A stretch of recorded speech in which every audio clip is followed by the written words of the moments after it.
Hey guys, let's talk about tonight's episode of Scandal. And this episode was good.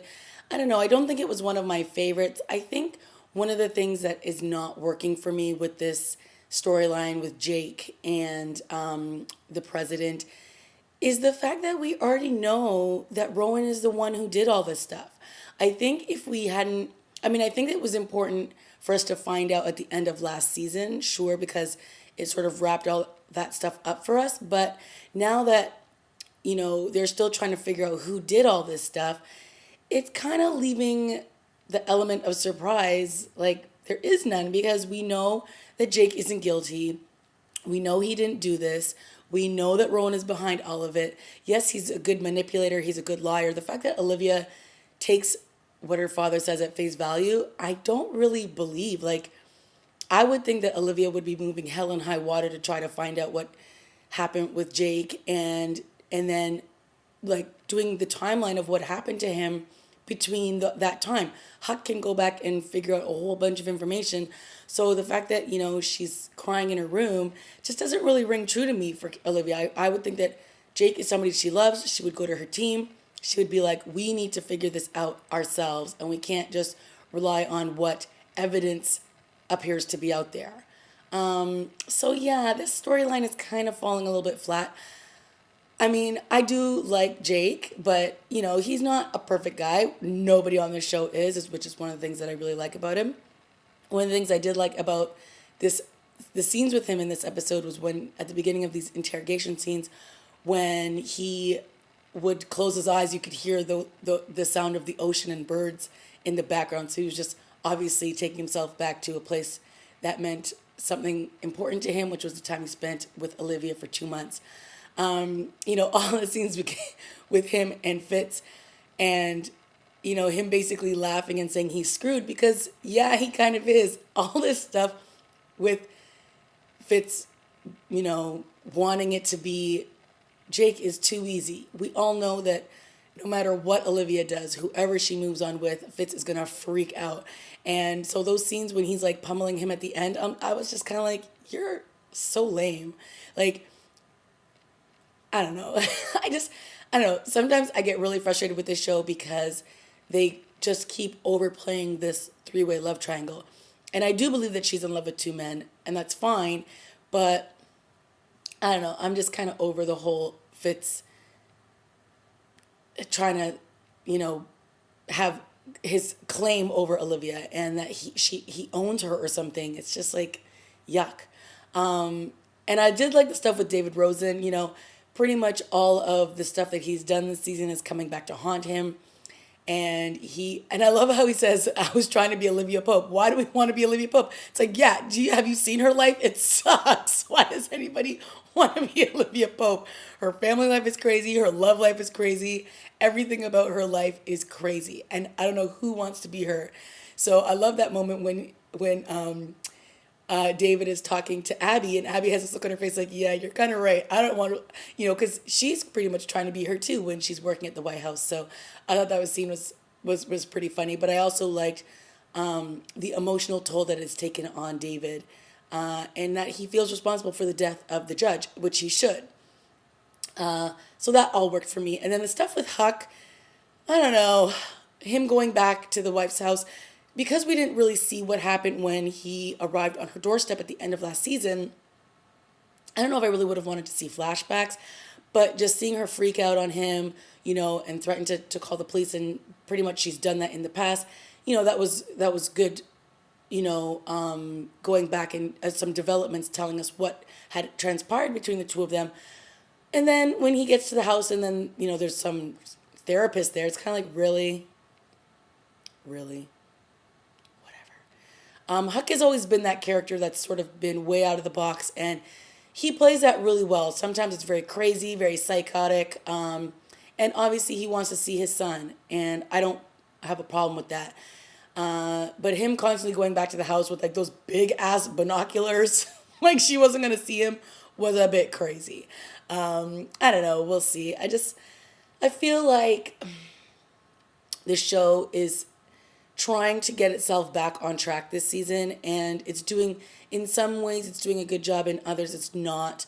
doing a great job, and I just really want it to get back to its core. Like I don't really know what the main storyline is for the season because yes, they're trying to figure out who killed her son, but we already know that, so it's not really that intriguing to me. Last season with everything that went so crazy, I think they're trying to scale back a bit, which is fine, but it's also a little bit all over the place. And I love this show, and I've loved it since day one when nobody else was watching the show, and I was talking about how great it was, and I swear there was maybe one or two different bloggers that would do reviews on the show, and I was like, this show is awesome, why is nobody watching it? So I've been there from day one, and I love it, and I'm still loving it, but I feel like they need to really get back on track and pick up the pace a bit. It's a little all over the place. Of course, the case of the week was continuing from last week, and we find out that the father of the daughter who was killed last week is pretty much behind all of this.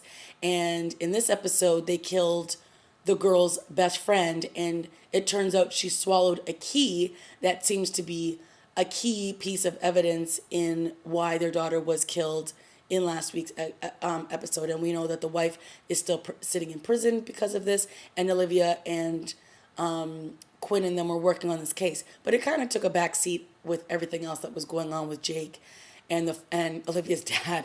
Olivia's dad really is a piece of work. When he comes over to the house with the bottle of wine and he's all like, what bad good things could happen to Jake, and he's trying to be all like, you need to let men stray and do what they need to do. And I was just like, you're crazy.